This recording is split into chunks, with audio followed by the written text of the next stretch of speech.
You're tuning in to the Black Hollywood Live Network, featuring news, interviews, and commentary on all things Black Hollywood. Hollywood redefined. From Los Angeles, California, presented by Maria Menounos and streaming live thanks to Akamai Technologies. This is Black Hollywood Live. Next, featuring intimate and in-depth interviews with Black Hollywood's next edition of stars and influencers. Black Hollywood Live. Hollywood redefined. You're listening to Black Hollywood Live. And now, the host for Black Hollywood Live, next. What's up? Welcome to another edition of Black Hollywood Live next. We gotta hear this song first. Love you. This is the new J. Cole. Oh, yeah. 2014 just came out 2 days ago? It came out 2 days ago, I think, 2 or 3 days ago. Yes. Yeah. Or last week. All the days blend together. I love it. J. Cole's new album. I am your host, Megan Thomas, and I have this handsome man next to me. What's going on? Cortez, G West, welcome back, guys. Yes. Love to hear you. And Kiki is out for the day, but she sends her love and she misses you. But as always, we have a great guest, as we always do here, You right on Next. Always do, right here on Next. We have the lovely actress, Hayley Marie Norman, in the building. You are stunning. Your eyebrows are on fleek, though. Oh my God, thank you. I gotta tell my eyebrow person. They're beautiful. She gives me like the best dating advice. So she like does my eyebrows and then gives me dating advice. Her name is Kim Nguyen at Wax, by the way. She's amazing. Yeah, Okay, we're gonna have to get some of that advice from you later on. Yes. Well, she may need to give some advice to another actress in casting news, Tasha Smith, who is on Why Did I Get Married fame. She is going through some issues with her husband, Keith Douglas. They've been married for 3 years, and unfortunately, they're getting a divorce. And now she's got to pay $50,000 in spousal support to Keith. Whoa. That's a lot. That's a lot of money. On top of the other thing, too, right? She's got a lot of other stuff going on. What's the other thing? She allegedly owes some. She didn't give money, or she took money from a charity. Allegedly. Oh, wow. We don't know if that's true. And then, in addition to that, Keith has filed a restraining order against Tasha because he said she goes into drunken rages, and so now they have to stay 2 feet away from each other in the home. Oh, in the home, 2 feet, or 100 feet outside of the home. You guys, that's just like that Brad Pitt. What was that? No, it wasn't Brad Pitt. You know the movie with Jennifer Aniston and there's like a line. Right. And it's like the bed With and Vince they're Vaughn? just taped. Yeah, that's ridiculous. 2 feet. That is crazy. I don't understand. I just feel like, how do you measure that? How do you go, no, you're 1.5 feet away from me. You need to back up. Get on the other side of the kitchen. You cannot be by the stove right now. That's lame, though. That's crazy. That's awful. Also, if you really wanted to throw something, 2 feet ain't nothing. Right. What do you think about women paying spousal support to husbands? I think that, that's fine and great. We live in an era where if the woman is making more money, then it is what it is. It is what it is. I think it's good to not have double standards on those things. Maybe I can say that because I don't have an ex-husband who's coming at me for $50,000 Right. But yeah, I try to stay away from anything that would be like a weird double standard. That's hard though. I guess especially we never think about it as women, like having to pay spousal support, because typically the men are breadwinners. But I mean, in their situation, she is the primary breadwinner. I feel like, what do you do in an instance like that? Like your husband is saying you must pay him $50,000. Yeah. I know guys though who were divorced and their wives are like actresses and they didn't take the spousal support because they were like, it just feels like it would hurt their manhood in some way. I get that. I get that. But would you take the spousal support? You would. Tasha Smith. Why did I ask? Tasha Smith, run me my money. Yes. Right. Well, let's talk about what the next big thing is, Cortez. What's going on in the world? There's a couple of things that are big next that are coming up, but I've never been a person. Have you gone to Six Flags, Disneyland, or anything like that? I have. It's been because I grew up here in the valley, so I've been to. It's been a couple of years since I've been to those places, but I've been. Yeah. Well, I'm not a big theme park person. Okay. But to see this new roller coaster ride that's coming out, I don't think I'll ever want to go and see it. So there's a new roller coaster. It's called the Batman the Ride roller coaster. Okay. Yes, let's watch this. I'm scared already. It spins you around as it goes throughout the course. So you're spinning. Look. Oh my God. Beyond 90 degree. No. Okay, yeah, I'm already getting sick. My stomach is turning already. That is outrageous, man. Oh, I can't. Yeah, I don't know. Would you guys ride it? I'm too old. And our engineers let them know. She said, I worked this Six Flags. Oh gosh. Wow. Would you guys ride that? I don't think I would. Haley, would you ride it? I don't know. I mean, I went with my sister to Six Flags like several years ago. I think she was 13 at the time. And I'm older than her. I'm the older sister. And I cried. I cried after the ride, which is that's so embarrassing to admit. But some of those rides are like really scary. Right. But the simple fact that, okay, you're going to add on top of that, I'm actually rolling. Right. And the roller coaster is going. I would ride it. You would? Absolutely. She would be the main one with her eyes closed. So how you would enjoy the ride? Because I can still feel the flip. Cortez. I think it might even be scarier if your eyes are closed. Right. Everything is That's May I outrageous. interject? Yes. Go That ahead. there is actually Alexis. already a ride that actually does that. Wow. It's called X, and it's at the Six Flags here. Oh, okay. I think that's the one I went on and I cried. Oh my gosh, are you serious? Yeah, it does the exact same thing except it's not Batman. Oh wow. That's the one I cried, y'all. My sister was like, "You are the most uncool big sister ever." Was there like a picture that they do at the end of it? Oh yeah, like most rosters. Yes. Yeah. Did you get the picture, Haley? Did you see the picture? I don't have that Check that picture, but Instagram. I did just go on another roller coaster and this is look at the top of my face. It's my Twitter. Oh my gosh. So that's on your Twitter? No, this isn't even the X ride. That's just a roller coaster. Oh my gosh. And I look like I'm crying. Yes, if you guys are watching this, make sure you go to Haley's Twitter page. What's your Twitter handle? XO Hayley Marie. Yeah. Yes, check that out because you will see her face is full of fear. I know, right? My friend is like a supermodel. Her hair's going back. She's like, yeah, I got this. Oh gosh. And I'm literally like, Oh my gosh, that is yo, hilarious. that was 2 weeks ago. And Oh not my even that gosh. scary of a roller coaster. Oh my gosh. Wait, because there's no scary roller coasters in Vegas. So I think the X one, I was probably crying too hard to even see the photo at the end. Like I just needed to get out of there. Man. That would have been a good photo to purchase. See the hysteria on your face. Well, I have something that I know you would not be crying about, especially with you being a driver. We're all drivers. Oh, gosh. It's LA the traffic. fact that how low will gas go? I know everyone has been seeing the gas prices going even lower, but in 2015, the gas prices will go even lower, expecting to go at no more than $2.60. And where? Where is this at? That's in. That's is it gonna be- average? It's average. That's the Average in the nation, okay. Oh my average in the God. nation, exactly. So I actually found this picture. The thing that bothers me about this picture is the fact that I don't think I would stop at a gas station called Get and Go. You will if that gas is $2.32, honey. You will be at that gas station. You better get to the I'm get and go. That's like water gas to me right there, man. Well, it has to pass the standard, so it's good. Yeah, how does that That's work? So true. there's a I get that. standard and they've got to. Yeah, they have to there's I don't know what governmental department does it, but if you see on every gas pump, there's like a little seal that they have to test the gas and make sure the pump is working, that the gas is like up to whatever grade that they advertise it to be. Oh, okay. Right. So okay. as some cities right now, gas is already at $2.60. So if it keeps dropping, like that's.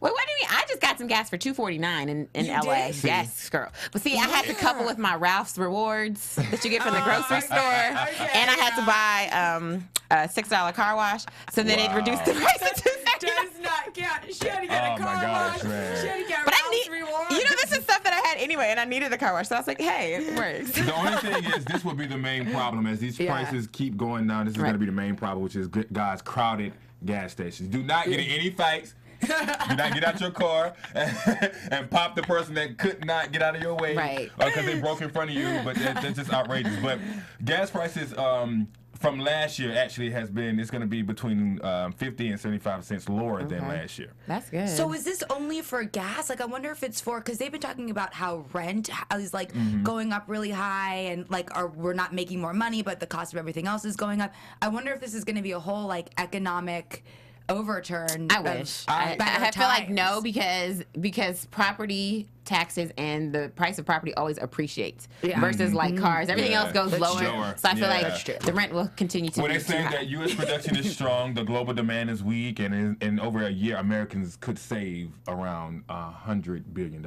Okay. Oh, I need this. Whoa, 100. So this is perfect actually for you guys, especially because so not only can you be safe in the bedroom and wear a glove, you can wear a glove at the gas station. So I need that. I'm a germaphobe. You glove. I'm a germaphobe. Literally every time I pump gas, I have hand sanitizer right next to my steering wheel every time. Me too. I do with steering wheel and everything. Yeah, so this is perfect. So you're gonna start seeing these around a lot of different gas stations. Mostly the corporate gas stations like the 76. Oh, not the Get Go. Not the Get Go. Not the Get Go. But the thing is, I also read something that maybe Obama plays a part in this. What are you thinking about with Obama playing a part in helping us getting these low gases, shall I say? Yeah, I'll give him credit. Exactly. Some people are just like, that is not Obama. He ain't done nothing since he been in the office. I'm like, what? Well, I'll take these low gas prices. Thank you, President Obama. And while you're at it, can you lower the rent? I know. Right. Yeah, lower the rent. Yeah. I learned my mistake of ever saying anything about Obama because I posted one thing on Instagram around the time of Ferguson, and people were angry, and I was like, okay, I learned, like, don't talk about Obama. Like, people get real mad. I try to be like objective with those things. Okay. That's the right word, right? Yeah. Well, my car takes premium, so I'm glad that I'm able to see these. You and your bougie car. You and your bougie car. You better get regular like the rest of us. All right, let's talk about you, Hayley, and what you have going on in your life. You said you're from Los Angeles originally. What was it like growing up in this city? It was, well, yeah. So I grew up in the Valley. So remove. Whoop, whoop. Are you from the Valley? I live in the Valley. No. Oh, okay, cool. Okay, cool. I was well enough removed from it, but also I feel like because I grew up here, I didn't have to worry about or I never moved to LA and lost my mind because I feel like in the whole time I've been here, especially in acting schools and stuff, so many of my friends are actors who have moved here, and then you just sort of see them get caught up and lose their mind. Right. And for me, it's always just been home, and I don't really go out a lot and stuff. So that was cool. And then also cool things I had, growing up, Full House was one of my favorite shows. Right. And one of my cousins or an aunt or something worked on it, and I got a dress that they wore in the show, and I went shopping on Melrose for clothes for the new year, and everyone in the Valley I thought I was so cool because I had clothes from Melrose, which is not cool now. But yeah, so and I did some acting stuff when I was a kid. Right. But it didn't feel like a weird LA existence, but maybe that's because I didn't grow up at a town with 3 stoplights or something, so I'm not used to anything else. Yeah. Right.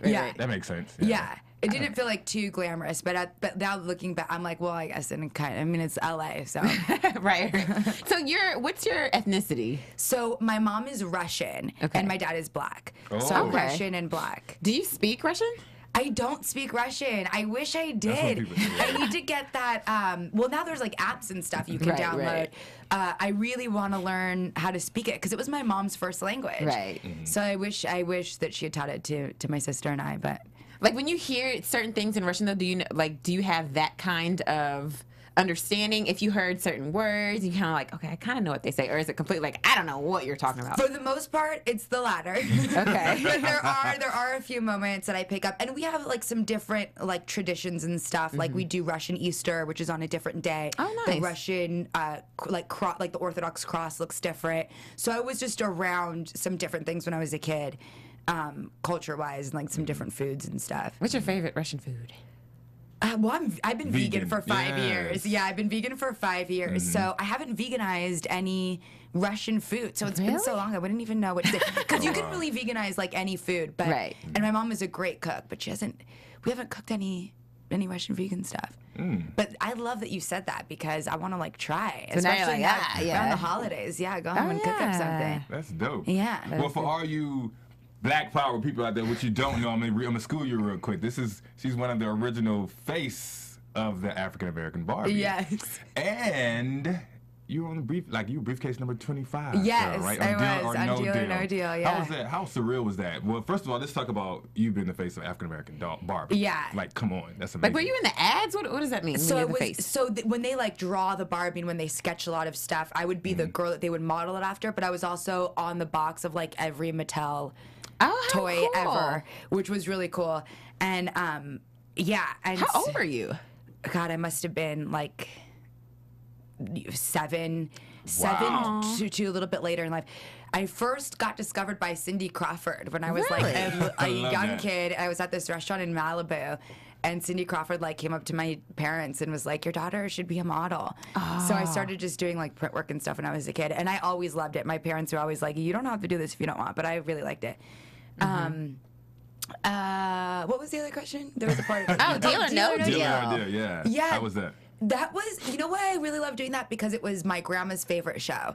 So I came on, the first season of the show was pretty short, and I came on at the beginning of the second season. So it was on the air, I knew it was a hit, and it was my grandma's favorite show. So getting to make her proud was like just meant so much to me. Right. Wow. Choose my baby. Choose her briefcase. That's amazing. That's my grandma. So you graduated from American Academy of Dramatic Arts. Yes. So you've had two different types of, I guess you can say, acting skills. You have dramatic, and comedy. Yes. You do stand up? You know what? I just did this this kind of storytelling show at UCB not that long ago, and people afterwards were like, that could be like a whole like stand-up set for you.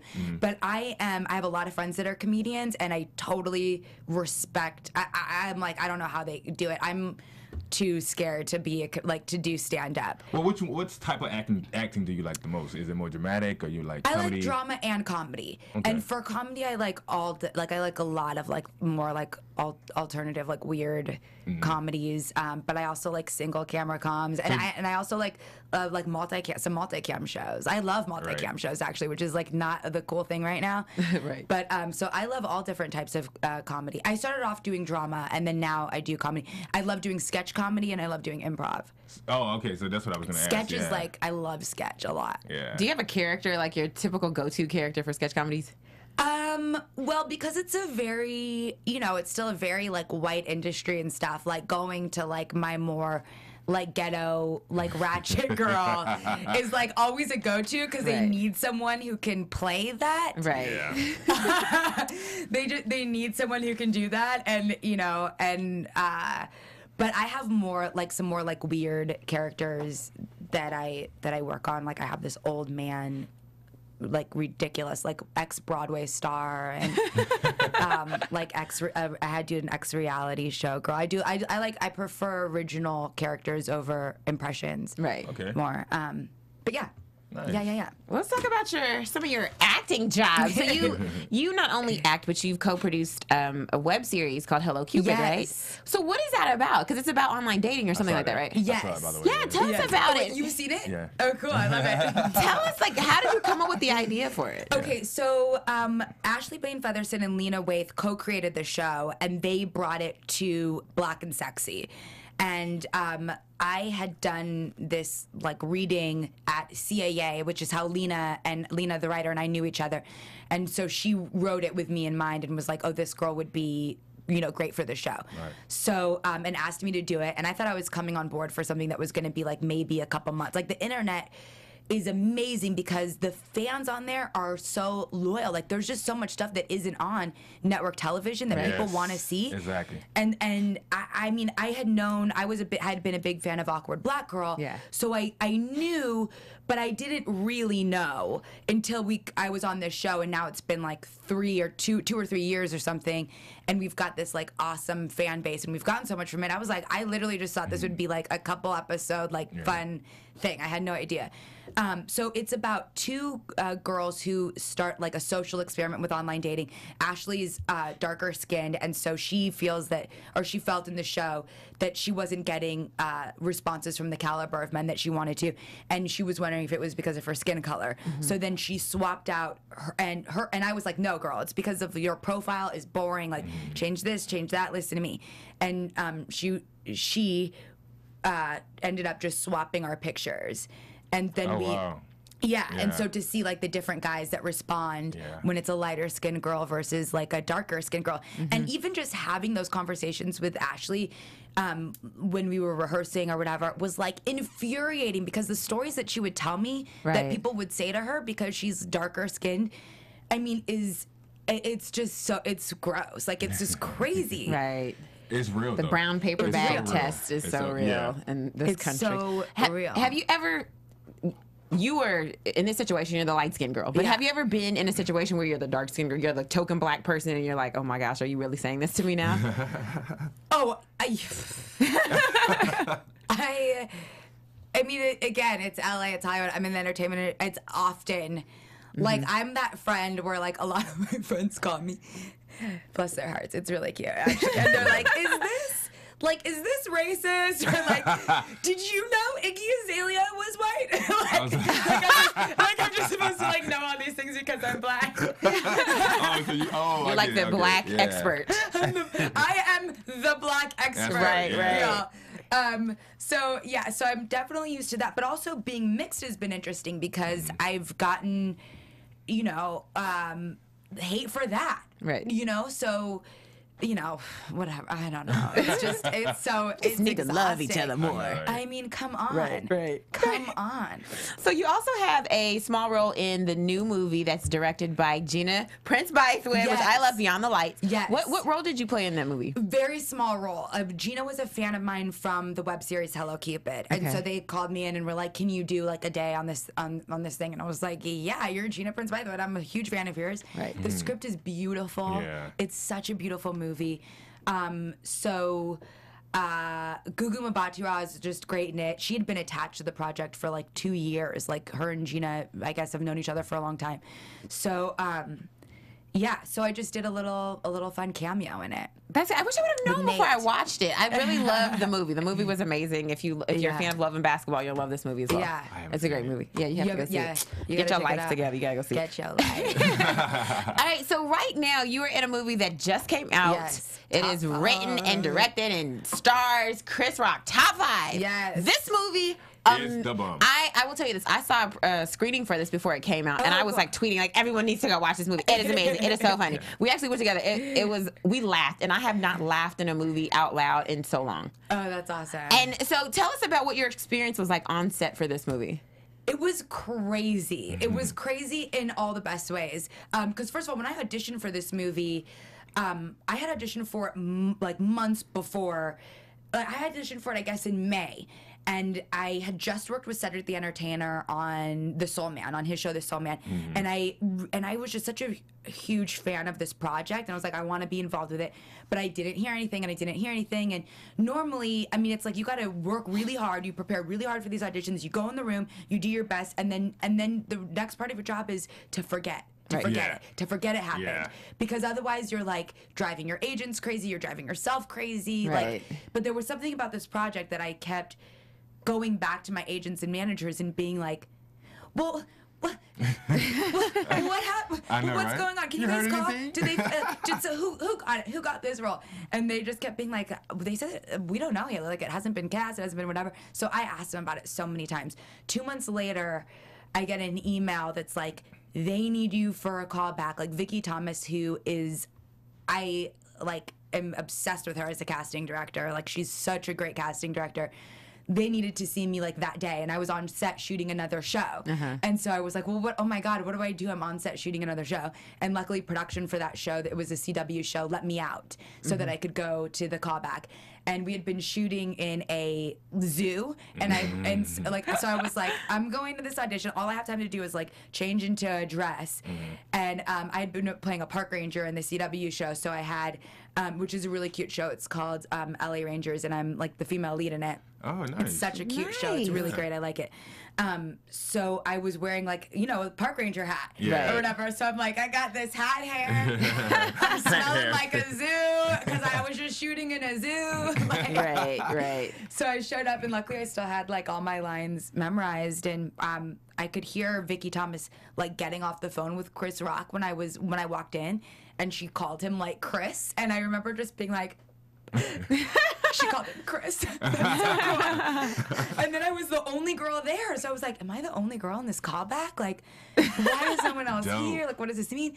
And so we did the audition, and then Vicky was like, okay, I'm going to send this tape to Chris. And I was like, and then like a couple hours later, I got a call that was like, okay, so we just need approval from Scott Rudin. And I was like, oh, that's so cool because he's such a big producer.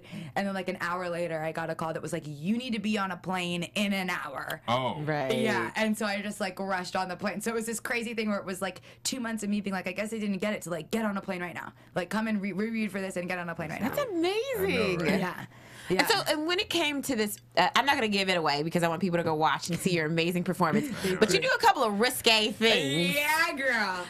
When you read the script, did you go like, oh, I can't do that? Was there ever a moment like that for you? Well, what I did was I improvised. I'm trying to remember if I improvised a few fun lines in the audition or if I just did it when I went to set. But I knew that I was going to be, honestly, I just had to have total faith in Chris Rock, and I'm so happy that I did because I definitely read it, and I was like, and then I like sent it to a few of my friends who I really respect, and I was like, what do you guys think about this? And everybody was like, Hayley, this is crazy, like this is crazy, and I was like, I know, but like that's what I'm saying, like it's so like serendipitous how everything happened because I feel like in any other situation, I would have been like, there's just too much going on here. But again, there was something about this project where I was like, this is worth the risk for me. And I put my total trust in Chris Rock. When I showed up to set in New York, he said, this is going to be the funniest part of the movie, and it's going to be the scenes that everybody is talking about. Oh, Right. it was. It was. So I knew that I just had to go like balls to the wall. Wow, yeah. Like I knew that I just could not hold back, and I really had to do it. And so I did. And then I just didn't tell my parents about it until I get a text from my mom in front of the poster. I'm about to go see the movie. And I said, Mom, please don't disown me. I've got a few things to tell you. Oh my gosh, after she watched it, what did she say? Did you talk about so it? then it was silent, right? And I'm like, oh my God, I'm like, the movie's definitely over. And I'm like freaking out, right? So I call a friend of mine who like is like this like man that my mom like really respects and stuff. And I was like, Keith, please call my mom. Tell her she's not allowed to be mad at me, okay? This is a big opportunity for my career. Like, how can I say no? And it's the best part of the movie, and it's opened up all these doors, and I'm on the poster. and then luckily, like, as I was on the phone with him, I got a text message from my mom, and she was like, yeah, you definitely didn't warn me. But she was like, the audience was laughing and clapping, so I expect it would do really well. And I was like, okay, good. Now, my dad, I had kind of, like, eased him into it. I was like, you might not need to see this movie, Dad. I was like, yeah, it's really funny and great, but like, you know, there's some stuff, you know, I'm your daughter, you might not want to see that. And he was, I like downplayed it, just hoping that like he would like take the hint, but he didn't. So the next morning I woke up from another text message. My dad's like, about to go see your movie. And I went through the whole thing again. I was like, that's it? Whose house am I going to for Christmas this year? Right. Go home. It was that part though. But like, did Pops love it too? We're going. Yes, my dad. Well, oh my God. So he leaves me this voicemail after I see him calling. I'm like, I gotta send him to voicemail. I'm too scared to talk to him, so I sent him to voicemail.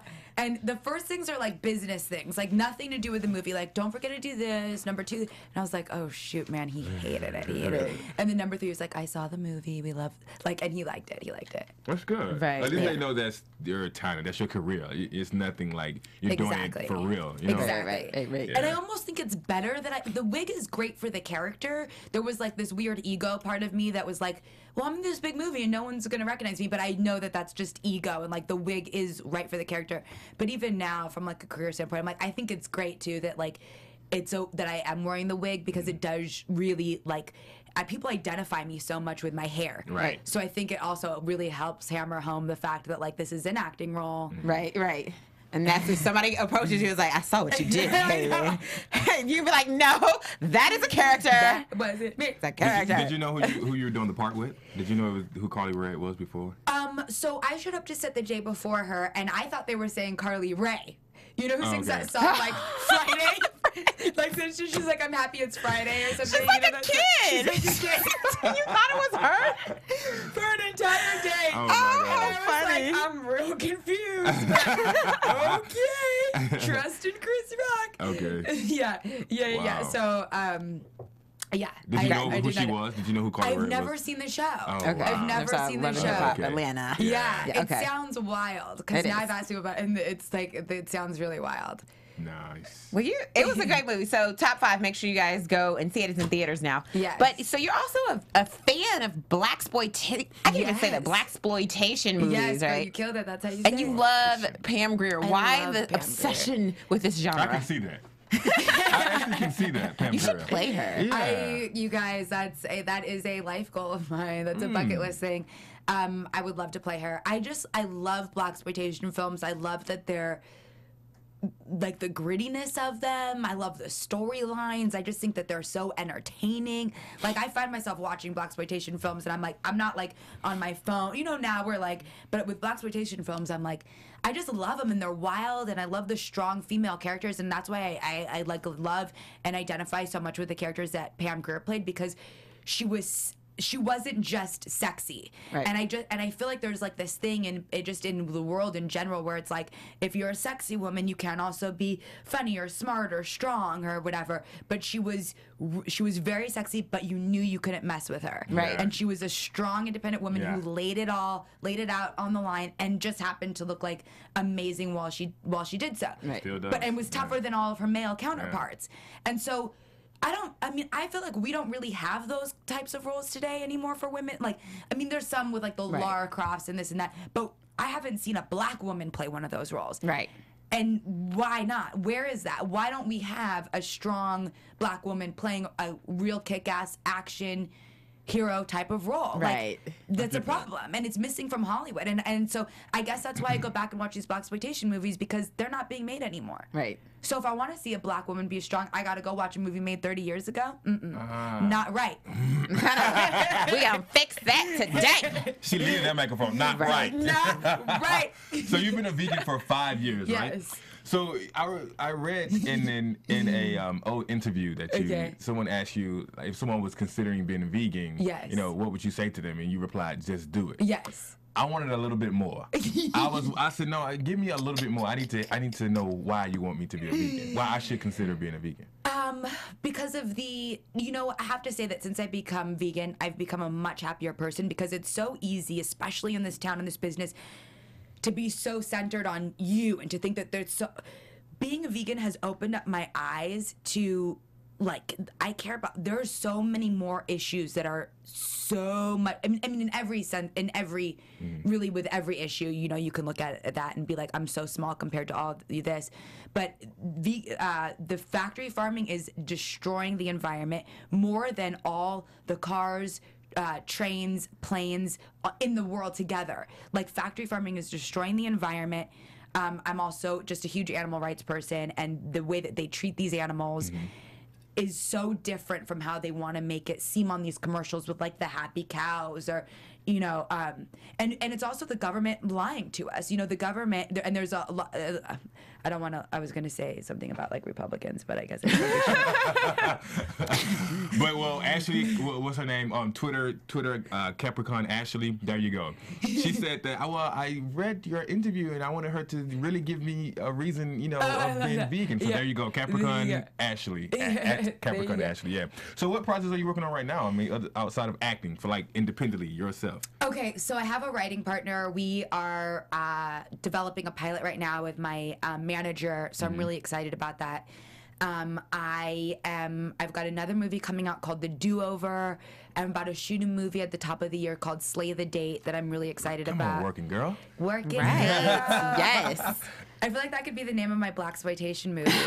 Right. Working girl. Working Girl. They think I'm like a prostitute on the street, but really. But you're really like a superhero. Yes. Shut your mouth. Exactly. Y'all Are can we be writing in a it. movie right now? We are writing a movie. I should definitely That's be my in there. next project. I know, right? That's dope. But yeah, I've got those two things coming up, and I've been reading a lot of scripts, so I'm excited to see. I want to be on a on a comedy on sorry, I'm spacing on the word. An ensemble comedy. Oh, okay. Like I would love to be on like a Parks and Rec. Okay. Oh yeah. So I'm just reading scripts and looking for the next project. And I really do love movies, and I would not turn like if a great movie script came to me, I wouldn't turn it down.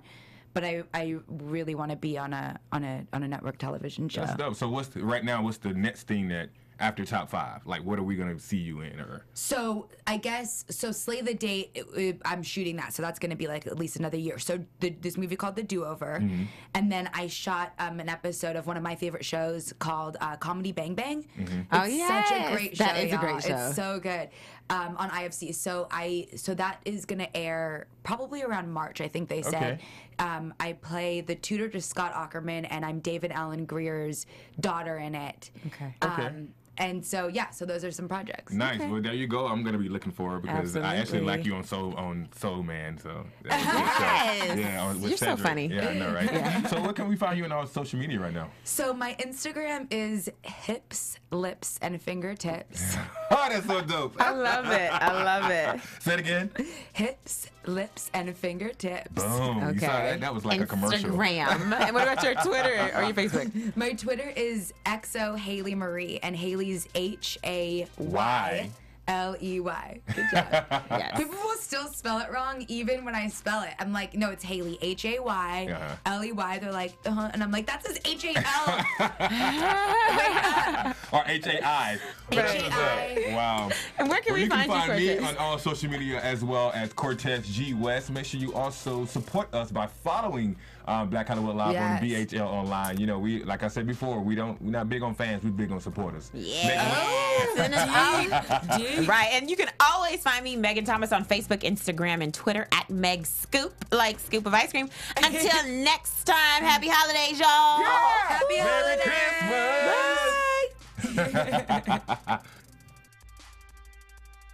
From producers Maria Menounos, Dario Kristen, Tiana Hobson, Kevin Undergaro, and the entire BHL crew, we would like to thank you for supporting Black Hollywood Live, the first online broadcast network dedicated to African American entertainment. For questions and comments, contact us at info@blackhollywoodlive.com. Like us on Facebook, tweet us, or Instagram us at BHL Online. And I'm your BHL announcer, Scipio. Instagram me at Planet Scipio. Thank you for tuning in. Hollywood redefined. The views expressed here are those of the host only and do not necessarily reflect the views of BHL or its owners or principals.